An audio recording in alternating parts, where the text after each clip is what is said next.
ክብል ላይ ነቢያቶች ሁሉ የእግዚአብሔር ቃል የመጣላቸው ሁሉ አምላክ ተብለዋል፣ ግን አምላክ ሆኖ አይደለም። ዕብራውያን 1 ላይ አብ ስለ ልጁ ምን ብሎ መስክሯል? ስለ ልጁ ግን አምላክ ሆይ ዙፋንስ ከዘላለም ድረስ ይኖራል፣ የመንግስት ብትር የቅንነት ብትር ነው። ሰላም አለይኩም ወራህመቱላሂ ወበረካቱ። እንዴት አረፈዳችሁ? መግቢያ ላይ እንደታዘባችሁት አንዲት ምስኪን ኦርቶዶክስ ወገናችን የኢብሮ ንግግር አምጥታ የኢየሱስን ፈጣሪ አምላክነት ለማሳየት እየተፍጨረጨረች ነው።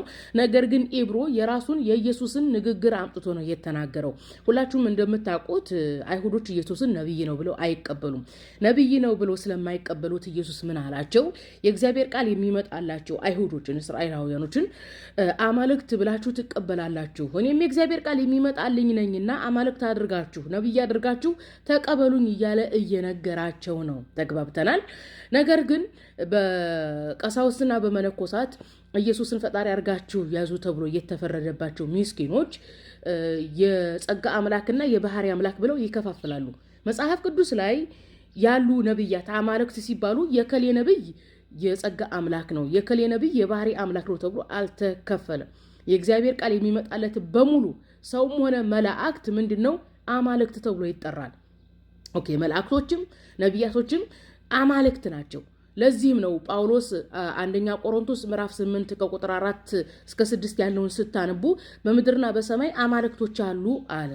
በምድር ያሉት ሰዎች ናቸው፣ በሰማይ ያሉት መላእክቶች ናቸው። ስለዚህ ሰዎችም መላእክቶችም አምላክ ይባላሉ።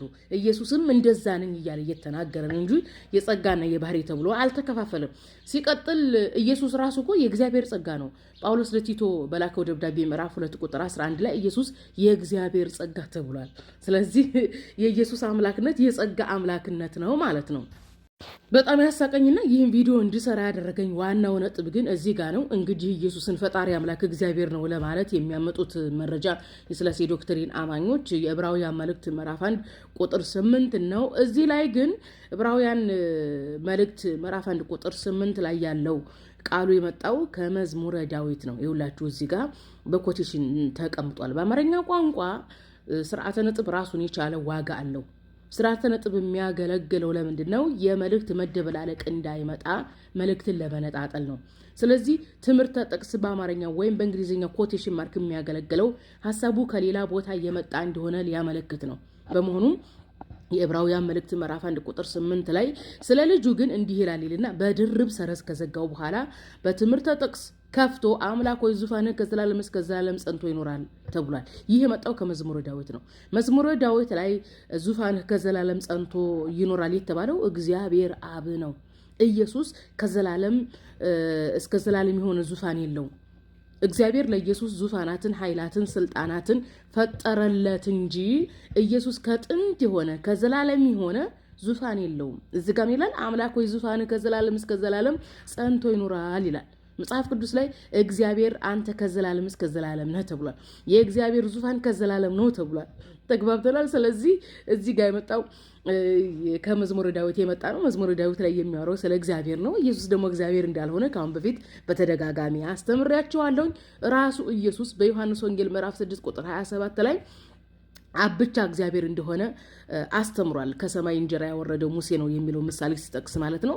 ሐዋርያትም የእግዚአብሔርነትን እውቅና ያሰጡት ለማን ነው? ለአብ ነው። ስለዚህ እዚህ ጋር ዙፋንህ ከዘላለም እስከ ዘላለም ጸንቶ ይኖራል የተባለው እግዚአብሔር ነው እንጂ ኢየሱስ ዙፋን የለውም ከዘላለም የሆነ።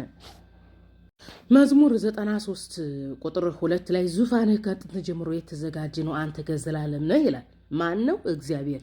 የኢየሱስ ዙፋን ከጥንት ጀምሮ የሌለ፣ ኢየሱስ ከዘላለም የሌለ ነው። ከዘላለም ጀምሮ የነበረ ከጥንት ጀምሮ የነበረ ማን ነው? እግዚአብሔር ነው።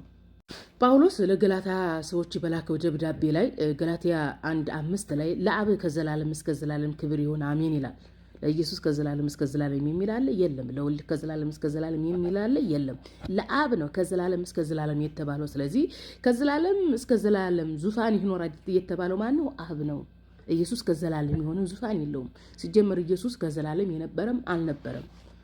በደንብ እንዲገባችሁ ቆላሲያስ ምዕራፍ 1 ከቁጥር 15 ጀምራችሁ ስታነቡ እግዚአብሔር ለኢየሱስ ኃይላትን፣ ስልጣናትን፣ ዙፋናትን ፈጠረለት ይላል። የኢየሱስ ዙፋን ከጊዜ በኋላ እግዚአብሔር የሰጠው የፈጠረለት ነው። የአዲስ ኪዳን ዙፋን ነው። ዙፋን ብሎ ማለት ይሄ ስልጣን ነው። ስለዚህ የኢየሱስ ስልጣን አዲስ ኪዳን ላይ ነው። ስልጣን በምድርና በሰማይ ተሰጠኝ እንዳለ ሁሉ ማለት ነው። እዚህ ጋር ምን ይላል? እንዲህ ይላል፣ እርሱም የማይታይ አምላክ ምሳሌ ነው። የሚታይና የማይታዩትም ዙፋናት ቢሆኑ ወይም ጌትነት ወይም አለቅነት ወይም ስልጣናት በሰማይና በምድር ያሉ ሁሉ በእርሱ ተፈጥሯልና ከፍጥረት ሁሉ በፊት በኩር ነው፣ ሁሉ ለእርሱ ተፈጥሯልና ይላል። ስለዚህ ስልጣን ለኢየሱስ ተሰጥቶታል። ስለዚህ የኢየሱስ ዙፋን አዲስ ኪዳን ላይ ነው የሚገኘው። አንደኛ ዜና 16:36 ላይ ከዘላለም እስከ ዘላለም የእስራኤል አምላክ እግዚአብሔር ይባረክ ይላል። ከዘላለም እስከ ዘላለም የነበረው ማን ነው? እግዚአብሔር አብ ነው። ዙፋኑ ከጥንት የነበረ ከዘላለም እስከ ዘላለም የነበረ የማን ነው? የእግዚአብሔር አብ ነው። ኢየሱስ ከጥንት አልነበረም። ዙፋኑም እሱም ራሱን ከጥንት አልነበሩም።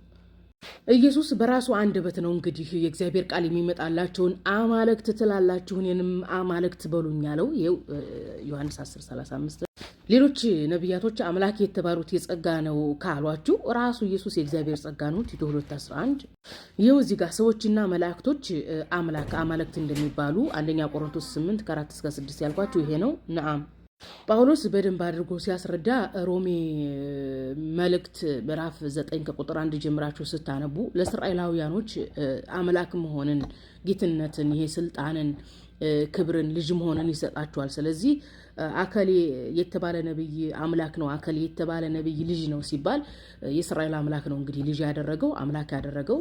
ይሄው በደንብ አስተምሯል። በመጨረሻም የማስቀምጠው ይቺ ወገናችን ቪዲዮ ስትሰራ እንዲቀጠፈችው ቅጥፈት አለ። እሱ ምንድነው? የአምላካችን አላህ ሱብሃነሁ ወተዓላ ቃልን ፍጡር ነው ብላለች። የአምላካችን አላህ ሱብሃነሁ ወተዓላ ቃል ፍጡሩን ፈጣሪ አይደለም። የአምላካችን አላህ ሱብሃነሁ ወተዓላ ቃሉ ንግግሩ ነው። የአምላክ ንግግር ደግሞ ባህሪው ነው። ባህሪ ከመለኮት የሚነጠል አይደለም። አምላካችን አላህ ሱብሃነሁ ወተዓላ ሰሚ፣ ተመልካች፣ ተናጋሪ ነው። ንግግርነቱ፣ ተመልካችነቱ ወይ ሰሚነቱ ከሱ የሚነጠል አይደለም። የሱ ባህሪው ነው። እንደዚህ ብላ ያቀጠፈችው እንግዲህ ኢየሱስን ፈጣሪ ለማድረግ ነው። አስባችሁታል? መጽሐፍ ቅዱስ ላይ የሌለ እንግዲህ ቄስና መነኩሴ የጣለባቸውን ቅኝ ግዛት ይዛ ነው ስታወራ የነበረችው። እንደ መጽሐፍ ቅዱስ አስተምሮ የእግዚአብሔር ቃል ፈጣሪን አይደለም። የእግዚአብሔር ቃል የእግዚአብሔር ባህሪው ነው። እግዚአብሔር ተናጋሪ ነው፣ ሰሚ ነው፣ ተመልካች ነው። ያ ተመልካችነቱ ባህሪው ከሱ የሚነጠል አይደለም። ኢየሱስን ፈጣሪ ለማድረግ ነው የቀጠፈችው። ኢየሱስ የማርያም ልጅ ነው፣ ከማርያም ማህፀን የወጣው። የእግዚአብሔር ቃል ደግሞ ከእግዚአብሔር አፍ ነው የሚወጣው። ከእግዚአብሔር አፍ የሚወጣ ቃሉ በአፉ ለዘላለም የሚኖር ነው እግዚአብሔር እንጂ እንደዚህ ፍጡር ነው ፈጣሪ ነው የሚባል አይደለም። ይህንን ይመስላል።